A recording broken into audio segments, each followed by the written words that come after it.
The Krellian warships hung in Earth's orbit like metallic predators waiting to strike. Commander Zeke's 471 stood on the bridge of his flagship, 8 eyes scanning the tactical displays with cold satisfaction. The humans called their planet a jewel, but to him it was just another rock to be harvested. "Sir, the collection vessels are in position," his lieutenant reported through mandibles that clicked with each syllable. "The female population centers have been identified and mapped." Zix nodded, his chitinous head reflecting the harsh lights of the command deck. The Krellian Empire needed breeding stock, and human females were compatible with their genetic modification programs. It was simple mathematics: take the females, leave the males to die out, and Earth would be theirs within a generation. "Begin the harvest," he ordered. Across the planet, beams of light descended from the sky. They struck cities, towns, villages, anywhere the scanners detected concentrations of human females. The technology was precise, designed to transport only those with specific chromosomal markers. In seconds, women vanished from their homes, their workplaces, their children's arms. Sarah Chen was making breakfast in her New York apartment when the light came. One moment she was flipping pancakes. The next she was gone, leaving only a spatula clattering on the floor. In London, Dr. Emily Watson disappeared mid-surgery, her patient left bleeding on the table. In Tokyo, a mother reaching for her crying infant simply ceased to exist. The screams started within minutes. Fathers finding empty beds where their daughters had slept. Sons calling for mothers who would never answer. Husbands reaching for wives who were no longer there. Marcus Thompson was in his garage in rural Montana when it happened. He heard his wife Rebecca call out from the kitchen. Not a scream, just a surprised, "Oh," and then silence. He found her coffee mug on the floor, still steaming, the morning news playing to an empty room. The old soldier in him knew something was catastrophically wrong. He grabbed his emergency radio and tuned to military channels. The reports were chaos: alien ships, mass abductions, women vanishing worldwide. The numbers were staggering. Billions gone. Marcus stood in his empty kitchen, staring at Rebecca's coffee mug. His hands didn't shake. They never shook. Not in Afghanistan, not in Syria, not in the 100 black operations that had earned him a reputation even among special forces. The American Boogeyman, they'd called him. The ghost who could walk through walls and leave nothing but bodies behind. He'd retired 5 years ago, married Rebecca, tried to be normal, tried to forget the weight of all those kills, all those missions that officially never happened. Rebecca had known what he was, had loved him anyway. She'd made him human again. Now she was gone. On the Krellian flagship, Zix reviewed the operation's success. 9 billion human females collected in less than an hour. They were already being sorted and catalogued in the breeding ships. The males left behind were panicking, their primitive governments in chaos. Earth would fall within days. "Sir," his science officer interjected, "we're detecting unusual energy signatures from several locations on the planet." "Clarify." "Unknown, sir, but they appear to be."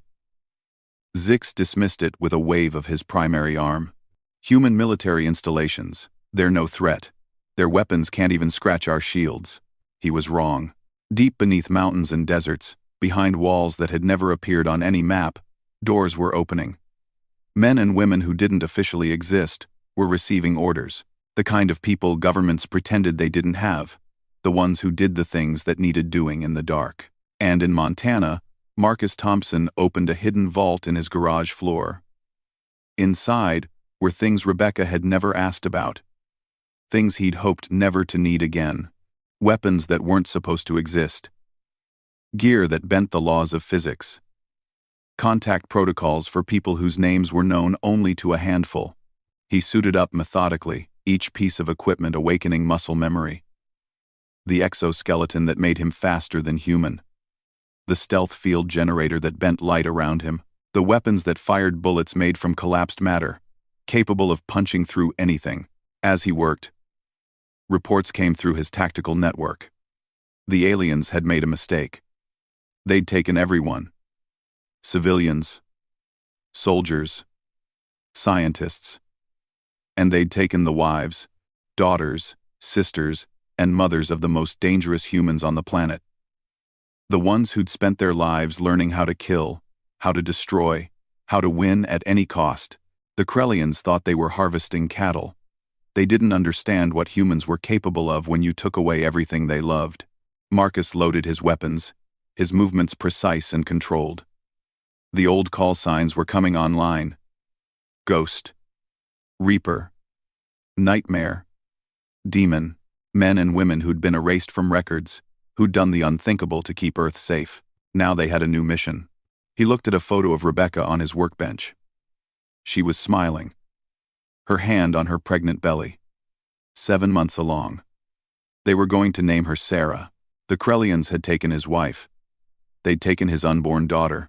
Marcus had once killed 300 enemy combatants in a single night to rescue one diplomat. He'd toppled governments, ended wars before they began, done things that would have him tried for war crimes if they ever came to light. All of that had been for duty. This was personal. He activated his comms. This is Boogeyman. I'm active. Across the globe, similar messages lit up networks that weren't supposed to exist. The wolves were waking up, and they smelled blood. On his flagship, Commander Zeeks received the first reports of missing patrol ships. 3 vessels on the edge of Earth's atmosphere had simply stopped transmitting. He ordered investigations, but found only debris and radiation signatures that didn't match any known weapons. Sir, his tactical officer's voice carried a note of concern. We're detecting launches from the planet's surface. Missiles? Their projectiles can't reach us. No, sir. These are different. Small craft, using propulsion systems we can't identify. They're not showing up properly on our sensors. Zeeks moved to the tactical display. Dozens of tiny contacts were rising from Earth, moving at impossible speeds. As he watched, one of them reached a Krellian destroyer. The massive ship's shields flared and failed.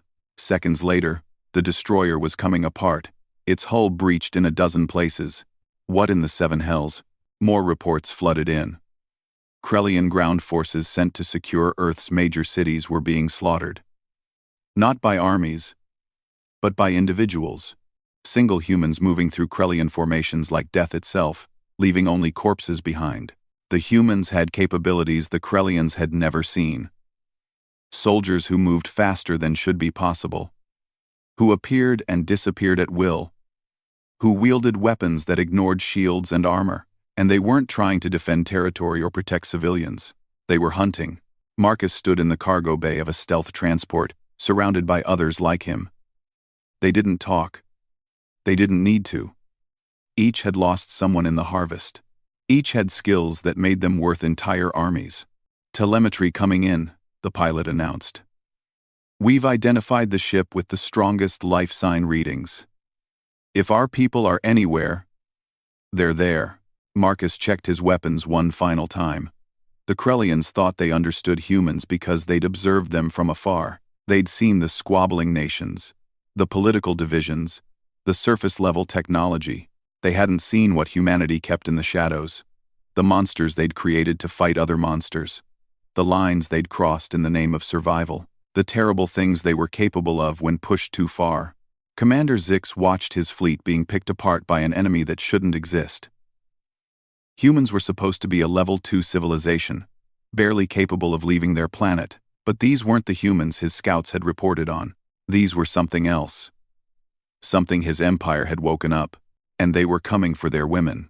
All ships, prepare for emergency jump, he ordered. They could regroup, return with a larger fleet. Sir, jump drives are being jammed. We don't know how, but something is interfering with our navigation systems. For the first time in his military career, Zeeks felt the cold touch of fear. They couldn't run, and these humans, these impossible, terrifying humans, were closing in. He thought of the 9 billion females in his breeding ships. The prize that would make him a hero of the Empire. He was beginning to understand that he'd just signed his own death warrant. Marcus's transport docked with the massive Krellian breeding ship without triggering a single alarm. Human technology, the kind that was never officially developed, had ways of making even alien sensors blind. He moved through the corridors like smoke, his stealth field bending light and sound around him. Behind him, his team spread out, each a one-person army, with a very personal reason to be there. Somewhere on this ship was Rebecca.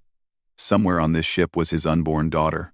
The Krellians were about to learn why humans had survived every extinction event their planet had thrown at them, why they'd clawed their way from prey to predator, why, in all the galaxy, there was no species more dangerous than a human with nothing left to lose. The harvest was over. Now came the reckoning. The breeding ship's corridors were a nightmare of alien architecture. Walls that curved at wrong angles, gravity that shifted without warning, air that smelled of ozone and something else. Fear. Marcus moved through it all like he was born to it, his enhanced senses mapping every turn, every threat. Boogeyman, this is Reaper, came through his comm implant. I've found holding section 7. Thousands of our people here, but they're in some kind of stasis. Copy. Mark location and move on. We find them all first, then we extract. The ship was massive, the size of a small city. But Marcus and his team weren't normal soldiers. They were the products of black projects that had cost billions and broken every ethical rule. Genetic enhancement, cybernetic implants, training that killed 90% of candidates. They were what humanity built when it decided survival was worth any price. In the command center of the breeding ship, Sub-Commander Krex was beginning to panic. Internal sensors showed nothing, but Krellian soldiers were dying. Security feeds would show empty corridors, then cut to static, then return to show walls painted with purple blood. Seal all sections, he ordered. Full lockdown. The doors slammed shut throughout the ship. It didn't matter. The humans moved through solid metal like it wasn't there, using technology that violated several laws of physics. Portable wormhole generators, molecular phase shifters, tools that human scientists had developed in facilities that didn't exist. For wars that were never officially fought. Marcus paused at an intersection, his suit's sensors detecting Krellian life signs ahead. 20 soldiers, fully armed, watching all approaches. They thought they were ready. He pulled a device from his belt, no bigger than a marble, but containing a miniaturized black hole held in stasis. He rolled it down the corridor and counted to 3. The Krellians never saw what killed them. One moment they were scanning for threats. The next they were being pulled into a gravitational anomaly that compressed their bodies into atoms before evaporating. The corridor was left pristine, as if they'd never existed at all. "This is Ghost," another voice reported. "I've found the command deck. Want me to take it?" "Negative. We need their systems intact to find our people." "Demon. What's your status?" "Found something interesting, Boogeyman. A lab section. They've already started experiments." Marcus's blood ran cold. "Clarify. They're studying human biology. Looking for weaknesses." "Boss. They've dissected some of our people." The temperature in Marcus's corridor seemed to drop 10 degrees. His team felt it through the comm network. The shift from cold professionalism to something darker. "Mark it," Marcus said quietly. "We'll deal with it after." He continued deeper into the ship, following tracker signals from the team. They'd identified dozens of holding areas, each containing thousands of women in alien stasis pods. The scale of it was staggering. 9 billion souls locked in technological sleep. Then his personal scanner pinged. A life sign that matched Rebecca's biometric signature. 2 decks down. His heart, trained to stay steady through torture and combat, skipped a beat. "Team, continue mapping. I'm investigating a priority target." He moved faster now, his exoskeleton pushing him to speeds that would liquefy normal human organs. Down service shafts, through maintenance tunnels, following that single blinking light that meant everything to him. The chamber he found was different from the others. Smaller, more carefully maintained. The stasis pods here were monitored individually, and he could see why. Each contained a pregnant woman. Rebecca was in the 3rd row, her face peaceful in artificial sleep. The display showed her vitals. The baby's vitals. Everything normal. except for the alien symbols indicating she'd been marked for special study. Marcus's hand pressed against the pod's surface. "I'm here, baby. I'm getting you out." "Touching," a voice said behind him. He spun, weapons already drawn, to find a Krellian in officer's markings standing in the doorway. But this one wasn't afraid. It stood calmly, studying him with those 8 eyes. "You're one of the special humans," Subcommander Krex observed. "The hidden warriors. We theorized you might exist. No species survives as long as yours without secret weapons. You took my wife. We took breeding stock. Your females will serve the Empire well. Some will bear our hybrid soldiers. Others, like yours, will be studied to understand human reproduction. The pregnant ones are especially valuable." The R mode, intentions of the story. Marcus didn't reply. He just moved. Krex was fast for a Krellian, combat-trained and enhanced. He managed to dodge the first strike, even got his weapon halfway raised. It didn't matter. Marcus had been killing since he was 16. Recruited out of juvenile detention, turned into a weapon, pointed at America's enemies, and told to solve problems. He'd learned 100 ways to end a life, then invented 100 more. He took Krex apart piece by piece, keeping him alive far longer than necessary. When he finally let the alien die, purple blood covered the floor and walls. Marcus stood over the corpse, breathing steadily, then turned back to Rebecca's pod. "Boogeyman, this is command." A new voice cut through his calm. General Harrison, one of the few who knew all the call signs. "What's your status?" "Located priority package, requesting immediate extract protocols for pregnant civilians." "Negative, Boogeyman. We've got bigger problems. The Krellian fleet is attempting to jump out system with our people. If they make it to hyperspace, we'll never find them." Marcus looked at Rebecca's peaceful face. "Options? You're on the primary breeding ship. Intel suggests their jump coordination runs through that vessel. If you can take their navigation center. Quote, we can force them to stay." Marcus understood. "But sir, there are 9 billion of our people on these ships." "I know, son, but if they jump, we lose them forever. Do what you have to do." Marcus touched Rebecca's pod one more time. "I'll come back for you." He opened his tactical channel. "All units, new priority. We're taking this ship. Reaper, Ghost, converge on navigation. Demon, Nightmare, secure engineering. Everyone else, it's time to stop being subtle."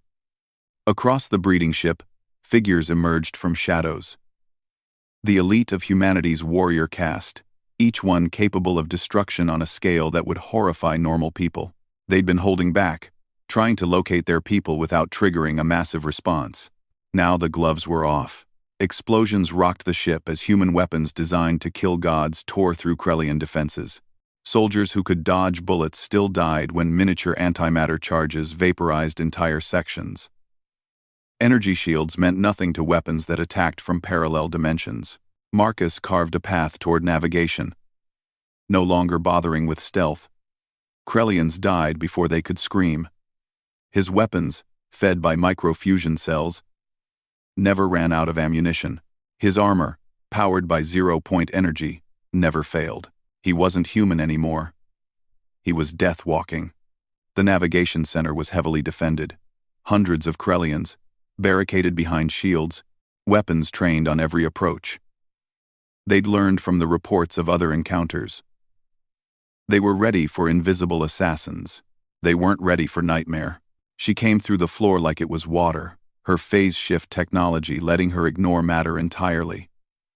The first 20 Krellians died before anyone realized she was there. Then Ghost arrived from above, Reaper through the walls, and Marcus came through the main door. The battle lasted 47 seconds. Marcus counted because that's what he did, measured death in heartbeats and seconds. When it was over, purple blood covered every surface, and human operators were taking control of alien systems. "Navigation locked," Ghost reported, her fingers flying over holographic interfaces. "They're not going anywhere." "Boogeyman, this is Demon. Engineering secure. But boss, You need to hear this. I've got a Krellian engineer here who wants to talk. Patch him through. The alien's voice was high with terror. Please, you don't understand. If we don't jump in the next few minutes, the fleet will initiate purity protocol. Explain. If a breeding ship is compromised, if there's any chance the cargo could be recovered, the ships will self-destruct. All of them. Your females, our crews, everything. Gone. Marcus felt the ice in his veins spread. How do we stop it? You can't. It's hard-coded into the fleet command ship. Only Commander Zeeks can countermand it. And he'll never. Marcus cut the connection. Command, did you copy that?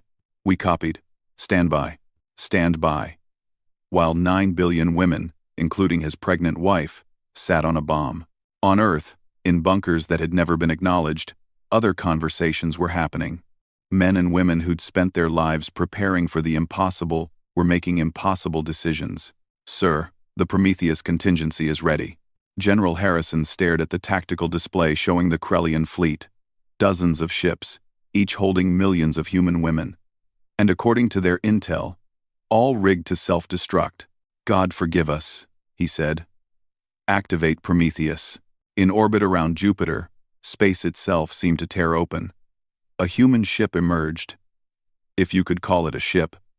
It was more like a weapon given form, a kilometer-long declaration that humanity had been preparing for this day for decades. The Krellians had observed human technology from afar and dismissed it. They'd seen the rockets, the primitive space stations, the struggling attempts at interplanetary travel. They hadn't seen what humanity built in the places between spaces, in facilities that existed outside normal reality. The dreadnought Prometheus was impossible. Its hull was forged from matter compressed beyond the nuclear limit. Its weapons drew power from the quantum vacuum itself. Its shields existed in 17 dimensions simultaneously, and its crew were volunteers who'd agreed to have their consciousness merged with the ship itself, becoming one with a weapon designed to kill worlds. Commander Zeeks saw it appear on his sensors and knew fear for the second time. The readings made no sense. No ship could be that dense, that powerful, that wrong.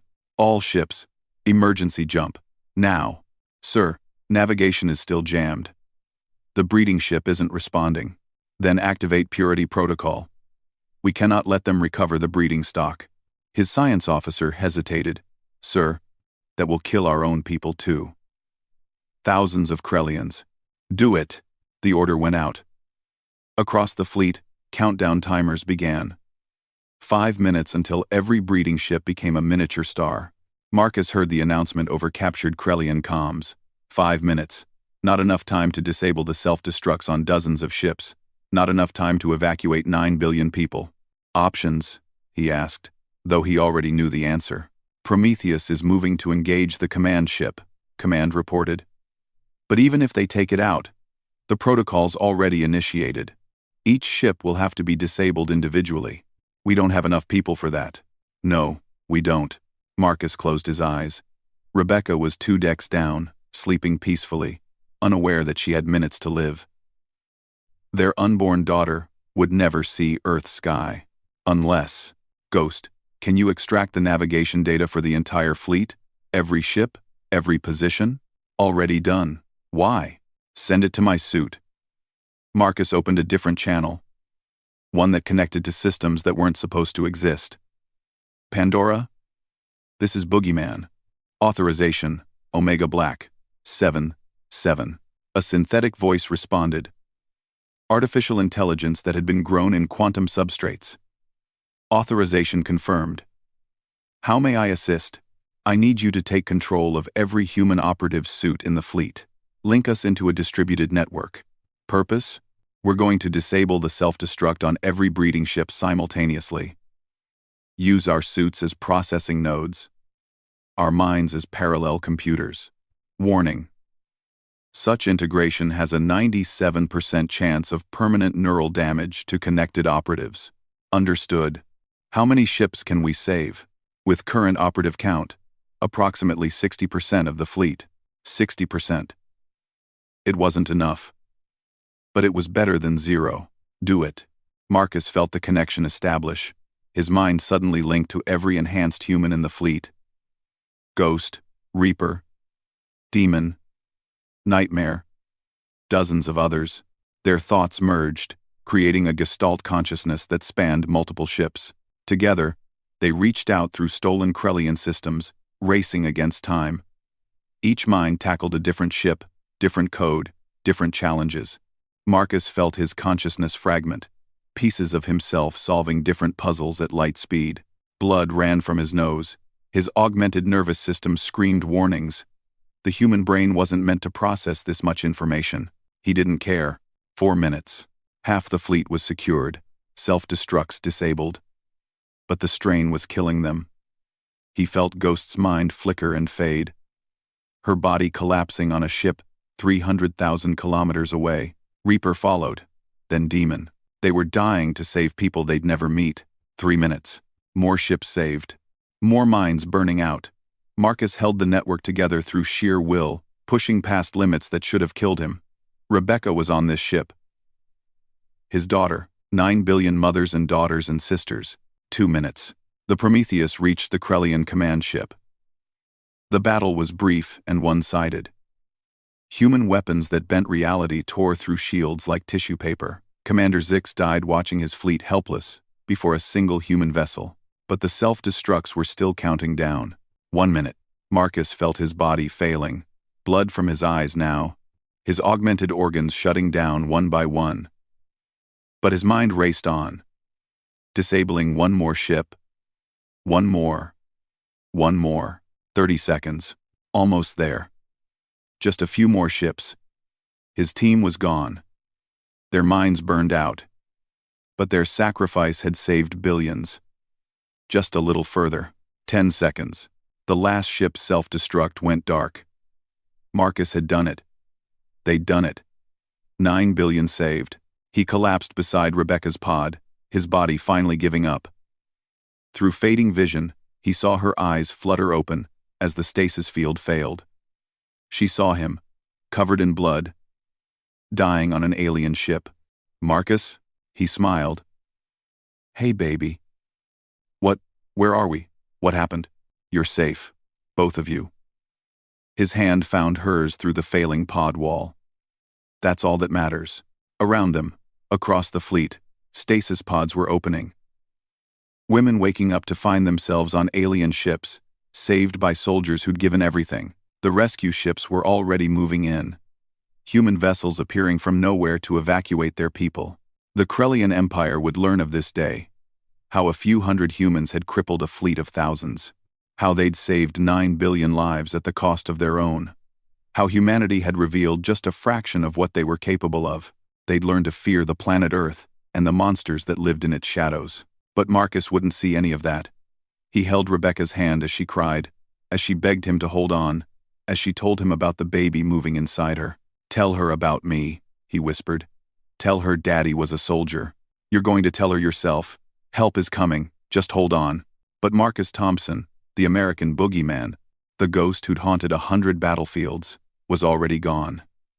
He died with a smile, knowing that somewhere in the vast cold universe, love had won. Even monsters could be heroes. In the end, Rebecca Thompson stood in the rain at Arlington National Cemetery, her daughter Sarah balanced on her hip. The baby was 6 months old now, with her father's dark eyes and stubborn chin. Around them, thousands had gathered. Families of the fallen, government officials, and women who owed their lives to the sacrifice of a few hundred. Mama sad? Sarah asked, patting her mother's wet cheek. No, baby. Mama's proud. The president was speaking, her voice carrying across the silent crowd. She'd been on a diplomatic trip to Japan when the harvest happened, had woken up on an alien ship like billions of others. She knew exactly what she owed the fallen. They gave everything, she said. Not for glory, not for country, but for love, for the fundamental human belief that some things are worth more than life itself. Rebecca thought of Marcus in those final moments. Covered in purple blood, his body failing, but still smiling, still her protector, even at the end. The ceremony was being broadcast across the planet and beyond. On Luna Base, construction crews paused their work on the new orbital defense platforms. On Mars, colonists who'd lost mothers and wives stood in silent tribute. And further out, on ships that had no official designation, humanity's real military watched and remembered. The war had begun the moment the rescue was complete. Earth's governments had tried diplomacy first. They'd sent messages to the Krellian Empire, demanding reparations, guarantees it would never happen again. The Krellians had laughed. They'd lost one fleet to what they considered a fluke. Humans were still primitives, still prey. The Empire spanned 1,000 worlds. They'd learn. Admiral Sarah Chen, promoted after the harvest, named for the billions of Sarahs who'd been taken, stood on the bridge of the UES Vengeance. The ship was one of 50 that had been built in the black sites, hidden in pocket dimensions and the space between stars. Humanity's real fleet, the one they'd been building since they first detected alien signals and realized the universe was hostile. Ma'am, we're approaching the target system. All ships, status check. 50 confirmations came back. 50 ships that shouldn't exist, crewed by people who weren't in any database, armed with weapons that violated most known laws of physics. The public thought humanity had gotten lucky, that a few enhanced soldiers had pulled off a miracle. They had no idea what humanity had been preparing for. Intelligence confirms 3 Krellian colonies in this system, her tactical officer reported.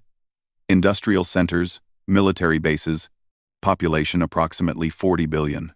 Rules of engagement? Total war doctrine, ma'am. No restrictions. Admiral Chen thought of her sister, who'd spent 3 days in a Krellian stasis pod, who still woke up screaming sometimes, remembering the moment the light took her. Begin the operation. The human fleet dropped out of a dimension that didn't have a name, appearing in the heart of the Krellian system like wolves among sheep. The defenders scrambled to respond, but they were facing technology decades ahead of anything they'd imagined. Gravity bombs that turned planets inside out. Dimensional shears that cut through space itself. Nanoplagues that converted matter to energy. At the molecular level, weapons born from humanity's darkest imagination, built in places where ethics went to die. The first Krellian world fell in 6 hours. Not conquered. Erased. Where a planet of 40 billion had spun, only asteroids remained. The mass converted to energy that powered the human fleet's next jump. The second world tried to surrender. Where a daycare center had been emptied of teachers and left with 200 crying toddlers. She gave the order, and another world died. The third world fought. It made no difference. Ma'am, we're receiving a priority transmission from Earth. It's the Krellian Emperor himself. Put him through. The alien that appeared on her screen was old, even by Krellian standards. His 8 eyes showed fear that transcended species. Please, he said simply. No more. We apologize. We'll pay reparations. Return any humans still in our custody. Anything. Just stop. You took 9 billion of our women. You would have bred them like cattle, experimented on them, erased them from existence, and when we came for them, you tried to kill them all, rather than let us have them back. It was a mistake. We didn't understand what you were. No. You didn't. Admiral Chen leaned forward. Did you know that humans are the only species we've found that wages war against itself? For our entire history, we've been practicing. Getting better. Learning how to kill more efficiently. Please, we united once. Do you know when? When we detected the first alien signals. When we realized we weren't alone. Every nation, every leader, every scientist. We put aside our differences and asked one question. What if they're hostile? The Emperor's translator struggled with her next words. We've been preparing for you for 50 years. Building weapons in places you can't imagine. Training soldiers to be monsters. Developing technology that breaks reality. All for the day when something like you decided humans were prey. What do you want? Nothing. We want nothing from you. No reparations, no apologies, no treaties. We want you to run. Tell every species in the galaxy what happens when you touch our families. Show them the ashes of your worlds. Let them know that humans are here, and we are done being anyone's victims. She cut the transmission and turned to her crew. Next, target system. On Earth, the revelation of humanity's true military capabilities had shocked the population. The black sites were revealed. The secret programs exposed. People learned about the enhanced soldiers who died to save them, about the weapons that had been built with their tax dollars, about the cold decision made decades ago to turn humanity into something that could survive a hostile universe. Some protested. Some called for investigations, trials, disbanding of the shadow military. They were outvoted by 9 billion women who remembered being harvested like wheat. Rebecca Thompson became one of the loudest voices supporting the programs. She testified before Congress, holding Sarah, explaining what Marcus had been and why humanity needed such monsters. "My husband wasn't a good man," she said. "He killed more people than anyone will ever know. He did terrible things in the name of national security. But when the aliens came, when they took us, he and others like him were the only reason I'm standing here today." "Mrs. Thompson," a senator asked carefully, "don't you think these programs go too far? The genetic modification, the weapons that violate international law?" "Senator, I was in that alien ship. I saw their laboratories. They were going to experiment on my baby while she was still in my womb. They viewed us as animals." Rebecca's voice hardened. "So no, I don't think we've gone too far. I think we haven't gone far enough." The room erupted, but Rebecca continued. "My husband died to save 9 billion strangers. Women he'd never meet. Children he'd never know. That's what these programs create. Not just weapons, but people willing to sacrifice everything for others. If that's monstrous, then I'll take monsters over angels any day." The war continued. Human fleets appeared throughout Krellian space, each strike surgical and devastating. They didn't occupy territory or take resources. They simply erased any concentration of Krellian military might, then vanished back into dimensions that shouldn't exist. Other species watched in horror and fascination. The Altarians, who'd considered conquering Earth, quietly removed it from their expansion plans. The Zendrathi Empire, known for enslaving lesser species, began fortifying their borders against a human attack that never came. Because humanity wasn't interested in empire. They'd been pushed to reveal their hand, to show the galaxy what Earth's children were capable of. Now they retreated, pulling back to their own space, their message clear: leave us alone. But they kept building. More ships, more weapons, more soldiers modified past the point of humanity. The programs that had created Marcus and his team expanded. Volunteers lined up, willing to be transformed into living weapons to protect their species. Sarah Thompson grew up in this new world, a world where humanity was no longer hiding its strength. She learned about her father from videos and mission reports, from the men and women who'd served with him and survived. On her 18th birthday, she stood in the same facility where her father had been transformed decades before. The programs were public now, regulated, but not restricted. Humanity had accepted what it needed to be to survive. "Are you sure about this?" Rebecca asked. Her hair was gray now, her face lined, but her eyes still held the strength that had attracted Marcus all those years ago. "Dad saved 9 billion people, Mom. He gave his life for strangers. How can I do less? He'd want you to be happy, to live a normal life." Sarah smiled, and it was Marcus's smile. "When has our family ever been normal?" No, she entered the program. Genetic modification, cybernetic enhancement, training that would kill her or remake her into something beyond human.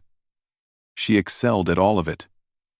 Driven by the ghost of a father she'd never met, but whose legacy shaped her every day. The Krellian Empire never recovered. Within a decade, they'd retreated to their core worlds. Their expansion ended. Their military broken. Other species avoided them, afraid that association might draw humanity's attention. They'd learned the lesson Earth intended. Humans might look like prey, but they were apex predators who'd been pretending to be sheep. Push them, threaten their families, and discover why they'd survived everything their world had thrown at them.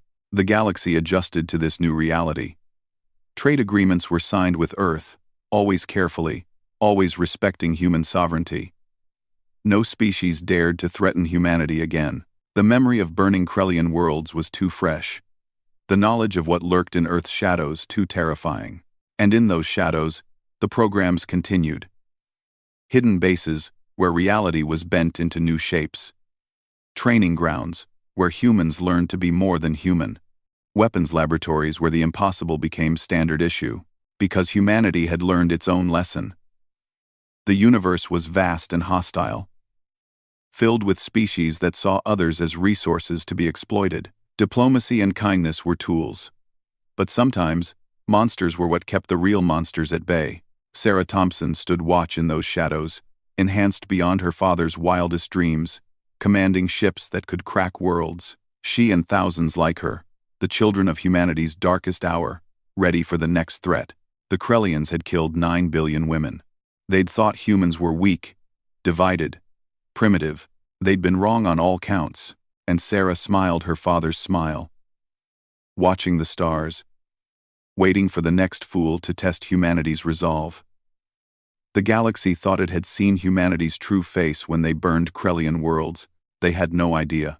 The harvest had been a wake-up call, not just for humanity, but for every species watching. Humans had been playing civilization, pretending to be something they weren't. But when pushed, when their families were threatened, the mask came off. Underneath wasn't a primitive species struggling to reach the stars. Underneath was the apex predator of apex predators. The species that had turned killing into science and survival into art. The species that loved so fiercely they would burn galaxies to protect what was theirs. The American Boogeyman was dead. But his legacy lived on in every enhanced soldier, every impossible weapon, every alien nightmare about the planet Earth. Marcus Thompson had saved 9 billion lives and started a legend that would echo through the stars for millennia. Never again would anyone mistake humanity for prey. Never again would anyone take what humans held dear, because now the galaxy knew the truth. Humans were monsters, but they were monsters who loved, who sacrificed, who protected, and that made them the most dangerous species in the universe. The stars belonged to humanity now, not through conquest, but through fear, through the knowledge that somewhere in the void, ships crewed by the impossible waited and watched, ready to emerge from dimensions that shouldn't exist, wielding weapons that broke reality, piloted by humans who'd sacrificed their very humanity to protect their species. The Krellians had made one mistake. They'd killed 9 billion women. But their greatest error was simpler. They'd forgotten that humans had always been killers. They'd just been very, very good at pretending otherwise, until someone took their families. Then the pretense ended, and the galaxy learned why humans had nightmares about themselves. Sarah Thompson watched the stars from her command deck, her enhanced eyes seeing spectrums no baseline human could perceive. Somewhere out there, other species plotted and planned, dreaming of resources and expansion. Let them come. Humanity was waiting.